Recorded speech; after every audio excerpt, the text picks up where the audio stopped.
une réflexion, on amène les savants du texte et du contexte. Et on avait dans une de ces rencontres Cheikh Al-Qardawi, on avait Cheikh Al-Raïsouni, on avait Cheikh Abourad, on avait plusieurs savants. Et à un moment donné, on se pose la question de savoir quelles sont les valeurs supérieures, quelle est la valeur supérieure qui vient de notre tradition. Et là, on a eu un débat, parce que dans la tradition grecque, donc ce dont on est en train de parler, il parle toujours de sa'ada, c'est-à-dire le bonheur. Et Cheikh Al-Qardawi dit, si on revient au principe islamique, ce qu'il faudrait qu'on dise, c'est el-falah, c'est-à-dire le succès, le salut, parce que c'est ce que nous avons comme texte coranique, c'est comme vocabulaire coranique. Mais ce qui est important, c'est qu'est-ce que ça veut dire que la compréhension dans la Grèce antique du bonheur, c'est-à-dire comment être aujourd'hui heureux. Puis il y a une vraie question. C'est-à-dire qu'aujourd'hui, dans les philosophies contemporaines, en particulier quand on parle d'éthique, on parle du bon agir ou de la bonne vie. Quelque chose de très très important. C'est-à-dire par exemple quand quelqu'un est en situation de le stade terminal, oui, la personne va mourir. Donc les médecins sont là, ils viennent et ils disent la personne va mourir. C'est pas réversible, c'est irréversible, stade terminal. Qu'est-ce qu'on peut se poser comme question d'un point de vue musulman? Comment on accompagne la personne dans la souffrance? Comment on accompagne dans la spiritualité? Est-ce que la personne a le droit à ce moment-là de bien finir sa vie? Question de fond. Comment on finit sa vie? Oui, vous avez envie de rentrer chez vous, vous n'avez pas envie de rester à l'hôpital, vous n'avez pas envie d'acharnement thérapeutique, vous voyez des questions fondamentales. Mais ça va venir d'où ça? Quelles sont les références? Là, vous êtes obligé de travailler sur la réflexion sur les finalités. D'accord? Et ces finalités, dans un débat où on n'était pas d'accord avec Cheikh Al-Qardawi, je disais mais quelle était la valeur? Je le questionnais, je lui disais mais quelle était la valeur? Il s'énervait d'ailleurs. Des fois il s'énerve. Avec moi il y a eu quelques moments d'énervement comme ceci. Parce que à un moment donné, moi je pose des questions, je dis mais quelle est la valeur ultime? Et lui il disait taqwa. Et pour lui, taqwa c'est l'essence, c'est-à-dire taqwa c'est la lumière par laquelle, alors nous souvent on traduit taqwa par la crainte révérentielle de Dieu. Pour moi c'est beaucoup plus l'amour révérentiel de Dieu. L'amour révérentiel, dans révérence il y a l'idée qu'on craint Dieu dans l'amour qu'on lui porte. Pas la crainte de peur, non c'est pas ça. On ne doit pas développer avec Allah la crainte du policier, non, la crainte de l'amoureux. Vous voyez la différence? Et taqwa c'est ça. Et je lui disais mais ça c'est pas une valeur. La valeur ultime de l'islam, c'est pas dans le bonheur, c'est pas dans es-sa'ada, comme le disent les Grecs, c'est pas dans seulement le falah qu'est le salut. La valeur ultime que l'on doit avoir dans cette vie, par rapport à Dieu, par rapport à soi et dans l'au-delà, c'est es-salam, c'est la paix. Salamat al-nafs. Allah subhanahu wa ta'ala yad'u ila dar es-salam, c'est l'un des noms du paradis. Lui-même, il est es-salam. Moi, ce que je cherche, c'est pas un bonheur qui me ferait oublier, c'est que je comprends que le bonheur ne peut être que la conséquence de la paix intérieure. Oui, le bonheur pour moi c'est pas une finalité. Ce qui est une finalité, c'est comment je suis en paix intérieure. Et la paix intérieure, c'est comment Dieu me donne la paix, comment je m'approche de sa paix. On a rajouté des choses là-dessus. D'accord? Et puis qu'est-ce qu'il dit quand il arrive à Médine? Efshu salam, at'imu ta'am, silul arham, sallu wa nas niyam. Qu'est-ce qu'il dit à la fin? Tadkhulul jannata bi salam. C'est tout salam. Salam, c'est ça. Et l'islam, c'est salam. Ouais, le micro en part. Donc, vous me suivez? Et là, c'est des vraies questions, c'est-à-dire qu'à un moment donné, la personne qui finit sa vie, ce à quoi elle a droit, c'est salamat al-nafs, c'est d'être en paix avec elle-même, quitter le monde en disant Assalamu alaykum, c'est fini, je m'en vais. Parce que Assalamu alaykum, c'est quand on arrive, mais c'est quand on part. Assalamu alaykum, paix sur vous, je quitte, je m'en vais. Nuadda, ça veut dire on quitte. Pour moi, c'est l'élément ultime. Et toutes les règles islamiques, toute la philosophie islamique, toute la mystique islamique, elle est pour moi dans cette valeur ultime des salam.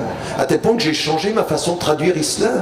Je ne dis pas c'est soumission, parce que c'est pas vrai, ça ne traduit pas le mot islam. En fait, le verset qui nous dit ce que c'est que islam, c'est entrer dans la paix de Dieu, de tout votre être. La paix de Dieu, ça veut dire la paix avec vous-même, la paix avec la nature, la paix avec vos frères, la paix avec vos concitoyens, la paix avec l'humanité, la paix avec lui. Et la paix avec lui au départ et la paix avec lui à la fin. Pourquoi?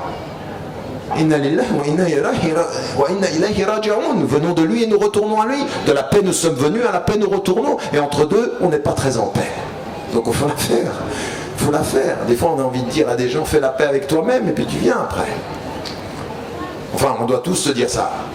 Virtuellement, dans le miroir de nos vies, on est tous en train d'essayer de faire la paix avec nous-mêmes. Vous m'avez compris dans ce deuxième domaine? Il faut que je... Combien de temps il me reste? Bon, j'ai le temps que je veux, donc allons-y. On ne dit jamais ça à un Suisse d'origine égyptienne. Troisième élément, c'est l'élément de la mystique. Et là, c'est très important. J'ai pris tout un chapitre aussi pour parler de ceci. Et oui, il parle des finalités. Et là, vous voyez bien que tout ce que je viens de dire sur la source, on le comprend dans la finalité. Qu'est-ce qu'ils disent, eux? Ils disent, en fait, si on a bien compris, c'est que le prophète sallam enseigne par l'intermédiaire de Jibril alayhi salam au prophète alayhi salam, c'est l'ihsan, c'est l'élément supérieur. Et ce sur quoi vont insister les mystiques, c'est la chose suivante. En fait, toutes les prescriptions, tout ce qui nous vient du Coran, c'est pour transformer notre comportement. En fait, l'objectif ultime de l'islam, c'est la réforme de soi par la réforme de l'agir. Oui, la réforme de soi par la réforme de l'agir. C'est-à-dire, il faut réformer son action pour réformer son cœur, et en réformant son cœur, on va forcément réformer son agir. Et donc, ça veut dire, attention, non pas un islam des règles que l'on respecte, un islam du comportement qui nous transforme. Oui, du comportement. Et la prière, c'est un des éléments du comportement. Le jeûne, c'est un des éléments du comportement. Mais il faut se transformer. Et quand j'ai écrit la réforme radicale, j'ai pris exemple, c'est les mystiques, en disant la réforme des mystiques, c'est la transformation de l'être. Et la réforme dont on parle nous, ça doit être la transformation du monde. Mais leur objectif, c'est comment on fait. Et vous allez vous rendre compte que eux, leur obsession, va être la transformation du comportement et des cœurs. Et donc, c'est aller à Dieu en marchant et s'approcher. Et pourquoi? Parce que vous allez développer d'abord des stations. Des stations. Et ces stations, maratib. Et puis ces stations vont se succéder dans des ahwal. Et l'ahwal, c'est comment Allah Ta'ala mawahib. Et l'ahwal, ce sont des dons de Dieu. Et puis les stations, et le maratib, ce sont des makasib. C'est-à-dire, Dieu, c'est par l'effort que vous montez, et à un moment donné, Dieu va vous appeler. Il vous donne des états de spiritualité. Ça, c'est des mawahib, c'est des cadeaux. Mais les autres, c'est des makasib, c'est l'effort. Et en d'autres termes, qu'est-ce qu'ils disent? L'objectif essentiel de l'éthique, c'est le rapprochement de Dieu dans l'amour. Et donc ça veut dire, le but c'est ça. Mais c'est tellement vrai que le Coran le dit. In kuntum tuhibbun Allah. Si vous aimez Dieu, fattabi'uni, suivez le prophète sallam. Mais pourquoi? Si vous l'aimez, suivez. Et qu'est-ce que vous aurez si vous l'avez aimé? Vous aurez le plus beau cadeau. Yuhibbukumullah. Parce qu'au bout du compte, c'est ça.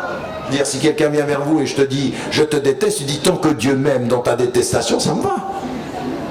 Déteste-moi tant que tu veux, le plus important c'est que lui m'aime. Donc si tu me détestes pour des choses qui sont fausses, tant mieux. Si tu me détestes pour des choses qui sont justes, eh bien je vais prendre ceci. Mais pourquoi? Parce que le but c'est de comprendre que quand Dieu aime un être, il le fait dire aux anges, que les anges disent aux hommes, et qu'un des éléments de son amour passe par l'amour des hommes. Mais attention, pas tous les hommes, pas tous, parce que tous les prophètes, tous ont eu des ennemis. Ce n'est pas parce que vous appelez à la paix que vous serez en paix avec les hommes. Au contraire. Il y en a qui vous feront la guerre. Ce n'est pas parce que vous appelez à la vérité que vous aurez les gens autour de vous. Donc le prophète sallam, il a su l'une des signes caractéristiques de sa prophétie, c'est qu'il allait être rejeté par son peuple. Et donc vous voyez bien, à un moment donné, il faut vivre l'adversité humaine pour appeler à l'humanité des hommes. L'humanité des hommes passe par l'adversité de certains hommes. L'humanité des hommes, l'édification de l'humanité passe par l'opposition de certains hommes. Donc ça c'est une règle historique.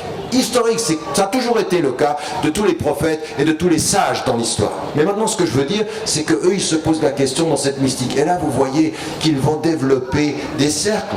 Et attention, le plus important, c'est ce qu'on appelle les suluk, c'est-à-dire le bon comportement. Pour eux, l'éthique, c'est le bon comportement. Et certains vont dire, et tasawwuf, c'est-à-dire le soufisme, c'est l'éthique, mais l'éthique appliquée, quotidienne, c'est-à-dire comment on change son comportement. Et donc, ils associent toujours la purification du cœur avec la transformation de l'acte. Et c'est ce qu'ils mettent en évidence.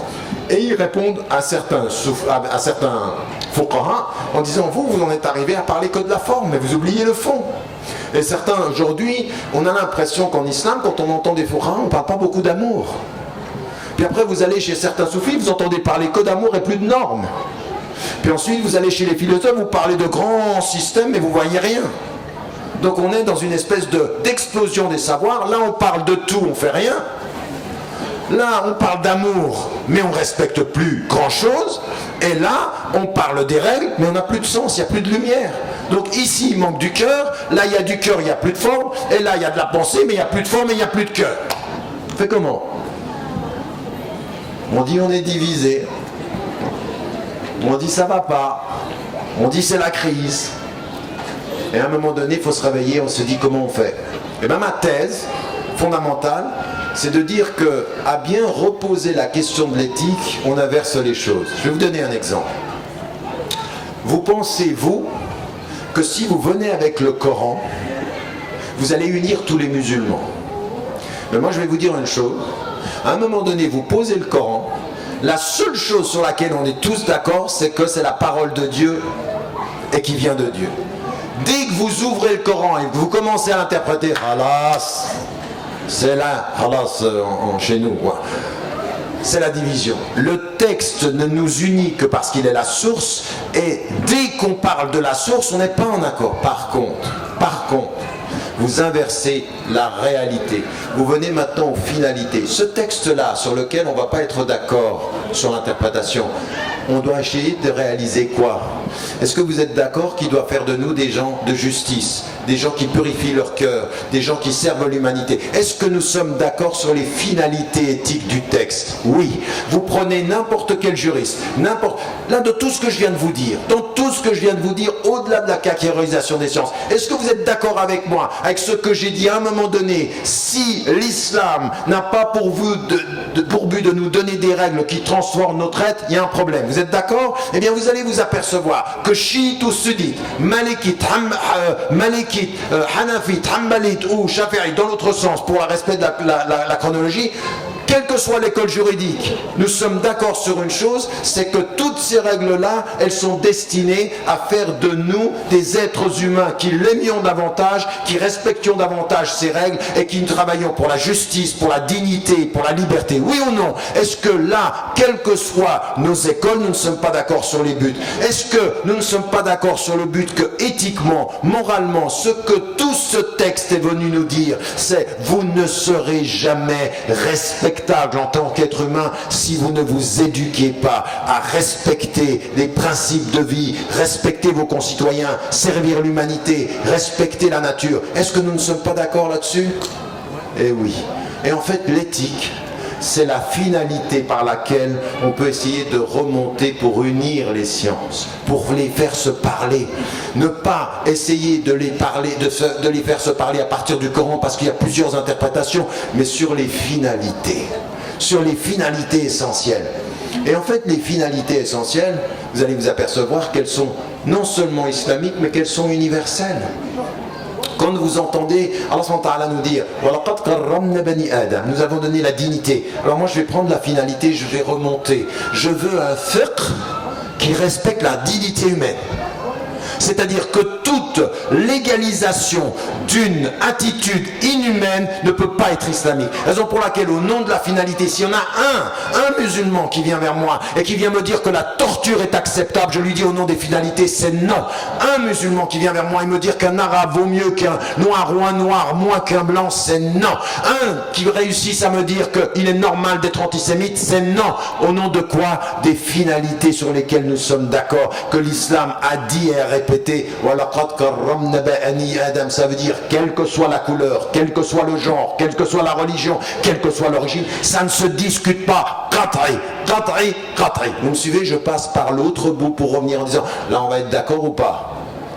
Mais moi, qu'on vienne vers moi et qu'on vienne maintenant aujourd'hui dans les États du Golfe respecter aucune des principes de l'islam en nous disant on peut utiliser les Asiatiques qui viennent travailler, ceux qui viennent de Thaïlande, ceux qui viennent de Philippines, ceux qui viennent de Népal et qu'on constitue un nouvel esclavage au nom des finalités, c'est non.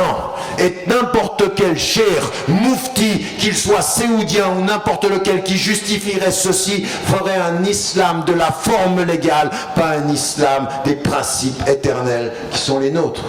Je vais passer par l'autre, mais je ne suis pas d'accord. Je vais dire, attends, t'es moufti, mais t'es que moufti. T'es que moufti, t'es qu'un être humain. Il y a des principes qui dépassent ta légitimité et la légitimité que tu donnes à des pouvoirs de faire n'importe quoi. Parce que vous avez des savants aujourd'hui qui justifient ça. Qui justifient ça. En disant, mais oui, il y a des textes en islam qui sont, quand on possède quelqu'un, on a le droit, c'est comme un esclave.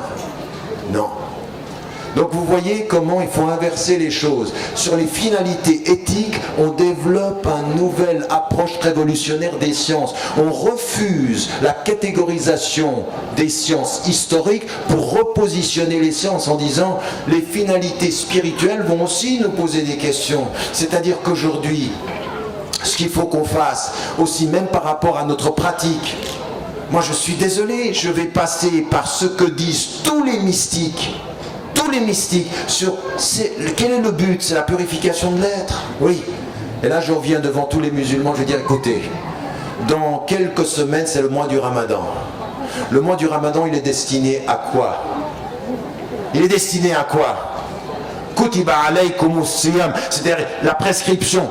La'allakum quoi? Ça veut dire quoi? Que vous ayez cette crainte révérentielle et que vous vous souveniez. Tavakkaroun, c'est-à-dire de vous souvenir de quoi? Qu'il faut arrêter de manger pendant 12 heures. C'est ça le but du jeûne? C'est-à-dire qu'il faut passer sa nuit à faire n'importe quoi? Il faut consommer plus? Non. La finalité du jeûne doit faire reconsidérer toute la pratique du jeûne. Toute la pratique du jeûne, on doit la reconsidérer, c'est-à-dire que c'est un moment de spiritualité, c'est un moment de purification du cœur. Qui jeûne avec le corps et ne purifie pas son cœur avec Dieu, fait la suivi de la forme et non pas la compréhension du fond. Et donc ça veut dire, je suis désolé, vous ne respectez pas l'islam si à la fin de la journée du Ramadan, sur votre table, il y a plus que ce que vous pouvez manger. Qu'au lieu d'avoir plus que ce que vous pouvez manger, mangez ce que vous pouvez manger et donnez le reste aux pauvres à côté de vous. Qu'ils soient d'ailleurs musulmans ou pas. Vous feriez un grand bien à la France pendant le mois du Ramadan de manger juste ce qu'il vous faut et donner tout ce qui ne vous est pas nécessaire. Donnez aux gens, donnez aux pauvres, donnez aux gens de la rue. Montrez qui vous êtes. Montrez ce que c'est que la conscience du jeûneur. La conscience du jeûneur, c'est la plus grande résistance à la société de consommation. Si et seulement si on a compris les finalités et non pas simplement les règles. Oui, la même chose pour les animaux, la même chose pour tout le reste, la même chose sur notre façon de se vêtir. Comprenez que c'est par la finalité qu'on développe une réconciliation des savoirs. Et en même temps, même de la philosophie. Même de la philosophie, pourquoi? Parce que tout ce que je vous dis, ça amène à quoi? À questionner quel est le sens, comment je fais avec ma raison. Aujourd'hui, on a, et c'est ce dont je parlerai demain matin, on a plein de sciences, il faut commencer à réfléchir, comment j'applique ça dans ces sciences. Demain on va parler par exemple de la médecine. Il y a des gens qui sont des médecins, parfois sont victimes de systèmes économiques qui les remettent dans des situations dans lesquelles ils ne peuvent pas prendre de réponse des finalités humaines, parce que la pression économique est telle qu'il vaut mieux épargner de l'argent que de respecter les dignités. Des choses absolument abominables, des choses qui ne sont pas acceptables. Donc c'est vrai dans notre façon même, et même nous dans nos cultures. Attendez, on est dans les cultures asiatiques ou dans les cultures arabes, on a une situation par rapport à la maladie qui ne respecte pas la dignité et le droit de chacun. Attendez, si je suis malade, devant Dieu et devant ma conscience, j'ai le droit de le savoir. Vous arrivez, c'est ce que je disais, un jour j'étais au Maroc sur la question du cancer, et j'ai pu parler aussi à des Turcs sur des questions, même sur la question du sida à l'île Maurice. Et des personnes, elles sont malades. La personne, elle est malade du sida. Je ne sais pas si vous avez vu le film en Égypte sur la question du sida, où une femme, elle va être atteinte du sida parce qu'en fait son mari va avoir le sida en prison. Donc elle était mariée à quelqu'un qui va être en prison. Il a le sida, quand il sort, il lui transmet le sida. Et elle doit trouver de l'argent pour son opération. C'est une histoire vraie qui a été faite en film. Et le médecin, le type de la télévision qui veut l'aider à avoir de l'argent, il dit à une seule condition, c'est que vous dites comment vous l'avez eu. Elle dit non. Moi je vais me présenter comme une femme malade, mais ça n'est pas à vous de savoir pourquoi j'ai été malade. Depuis quand je suis malade, vous avez le droit d'être le juge des causes? Depuis quand vous faites du sida la maladie des intellectuels? Ça n'est pas votre travail. Vous devez résoudre la maladie, mais vous ne devez pas juger de comment je l'ai eu. En plus, elle dit ça dans une position de force, parce qu'elle n'a rien fait de mal. Mais c'est très fort ça. Elle dit, ça n'est pas à vous d'être mes juges. Et si je l'avais eu parce que j'étais homosexuel, même si je suis malade et homosexuel, votre devoir c'est de me soigner, c'est pas de me juger. Depuis quand est-ce que... Parce qu'il se peut que Dieu m'ait fait avoir cette maladie pour me purifier de mon passé.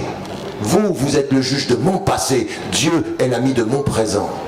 Et si vous êtes juste avec votre fonction, vous me guérissez et vous ne me demandez pas la cause. Elle est morte cette femme. Tout ce que je viens de dire là sur la fin, ça sera les cas pratiques de demain sur l'éthique universelle et l'éthique appliquée. Vous avez compris comment la catégorisation est historique?